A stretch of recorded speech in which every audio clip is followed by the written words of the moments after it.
क्या middle east में महायुद्ध की जमीन एक बार फिर तैयार हो रही है?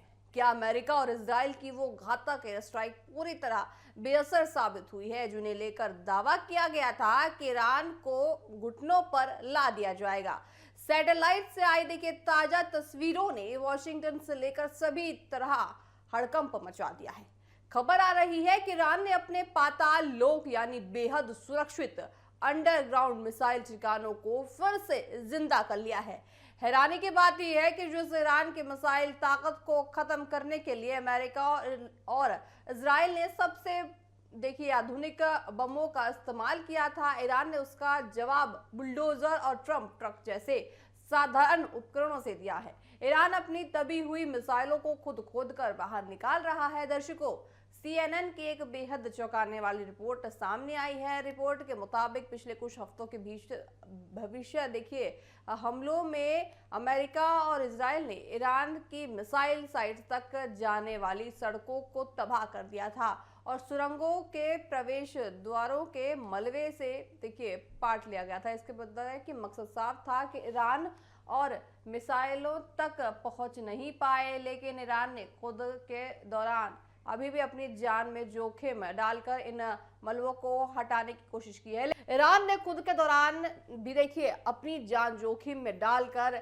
इन मलबों को हटाना जारी रखा और अब संघर्ष विराम के सिर्फ 7 हफ्तों के भीतर ईरान ने वो कर दिखाया जिसकी उम्मीद इजराइल को कतई नहीं थी। आंकड़ों पर गौर करें तो देखिए ईरान के 18 अंडरग्राउंड मिसाइलें ठिकानों की 69 सुरंगों में से 50 प्रवेश द्वारों के फिर से खोल दिया गया है। यही नहीं, जिन सड़कों पर बम बरकरार देखिए बड़े बड़े गड्ढे किए गए थे, सैटेलाइट तस्वीरों के मुताबिक उन गड्ढों को भरकर सड़कों की दोबारा देखिए यहाँ किया गया है। एयरपोर्ट्स का देखिए यहाँ पे एक्सपर्ट्स का साफ कहना है कि ईरान की मिसाइल क्षमता को सिर्फ सुरंगों के मायनों पर बम गिराकर तबाह नहीं किया जा सकता।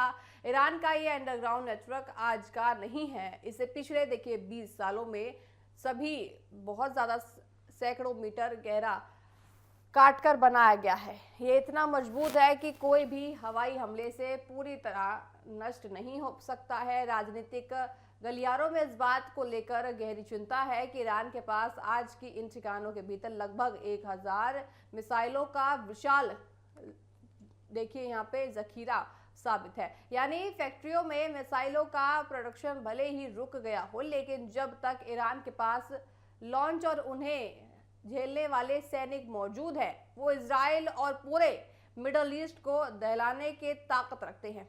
जेम्स मिडन आपको बताएं, सेक्टर फॉर नॉन कॉर्पोरेशन के एक्सपर्ट्स के दौरान ऐसे कुछ भी नहीं है जो ईरान के सभी लॉन्चों को उन मिसाइलों के विशाल भंडार से लैस होने के रोक सके जो ईरानियों के पास अभी भी मौजूद है। इस पूरी जंग का एक और खतरनाक पहलू सामने आया है। एक तरफ तो ईरान और अपनी मिसाइलें वापस कर रहा है, अपने ठिकानों को ठीक से कर रहा है, वहीं दूसरी तरफ विपक्षी आपको बताए विशेषज्ञों की नींद उड़ी हुई है।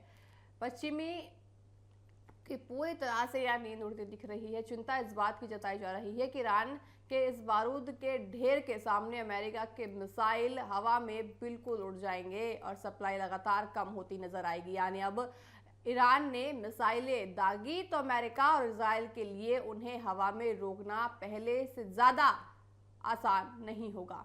दिलचस्प बात यह है कि एक तरफ ईरान और अमेरिका के बीच हॉर्मुज़ स्ट्रेट को खोलने के लिए एक अस्थायी कूटनीतिक समझौता हुआ है, लेकिन इस समझौते को अंतिम रूप देने में अभी महीनों का वक्त लगने वाला है। और इस बीच जमीन के नीचे चल रहे ये हलचल साफ बताता है कि बातचीत की मेज पर ईरान खुद को कमजोर दिखाने के मूड में बिल्कुल नहीं है। तो क्या मिडल ईस्ट में शांति की बातें सिर्फ एक दिखावा है? क्या दबी हुई मिसाइलें को बाहर निकालना किसी बड़े तूफान के आने का संकेत है? क्या इस पर इजराइल के प्रधानमंत्री का अगला कदम क्या होगा, या बड़े सवाल यहाँ खड़े हो रहे हैं? इस पर देखिए दुनिया की नजरें टिकी हुई हैं, ये तो वक्त बताएगा।